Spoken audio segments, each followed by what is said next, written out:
చేసిన వ్యాఖ్యలపై స్పందించారు తెలంగాణ జాగృతి అధ్యక్షురాలు కల్వకుంట్ల కవిత.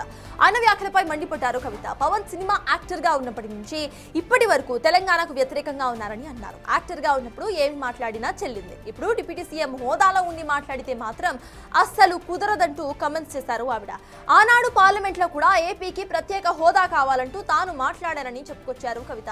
తెలంగాణ ప్రజలు ఎప్పుడూ దిష్టి పెట్టలేదని అన్నారు. కోనసీమ మాదిరి తెలంగాణ ఉండాలనుకున్నామంటూ చెప్పారు. ఇక నుంచి జాగ్రత్తగా ఆలోచించి మాట్లాడాలంటూ సూచించారు కవిత.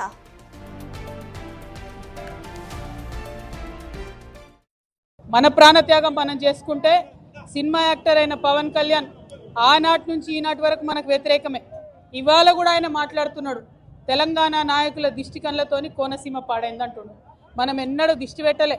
కోనసీమ బాగుంది, కోనసీమ ఎట్లుందో అట్లా తెలంగాణ కావాలనుకున్నాం తప్పితే ఏనాడు కూడా తెలంగాణ బిడ్డలకు మనస్సు చిన్నగా ఉండదు, పెద్దగా ఉంటుంది, పెద్దగా ఆలోచిస్తాం.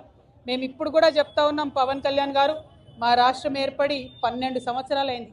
ఈ 12 సంవత్సరాల్లో మేము ఎప్పుడు కూడా ఒకటే మాట అన్నాం, జై తెలంగాణ జై ఆంధ్ర అన్నాం. తెలంగాణ ఎంత బాగుందో ఆంధ్ర కూడా బాగుండాలన్నాం. నేను ప్రత్యేకంగా లోక్సభలో నిలబడి ఆంధ్రకు ప్రత్యేక హోదా కూడా ఇవ్వాలని అడిగిన. మేము తెలంగాణ వాళ్ళం ఎప్పుడు కూడా పక్కోంది గుంజుకోవాలని చూడం. పక్కోడు బాగుంటే మా కళ్ళు మండయి. మేం బాగుండాలని కోరుకుంటాం తప్పితే పక్కవాడు చెడిపోవడాలని ఎప్పుడు కోరుకోలేదు. మా ఉద్యమంలో ఒకవేళ మేము అట్లా కోరుకున్నట్టయితే ఉద్యమ స్వరూపం వేరేలాగుండే.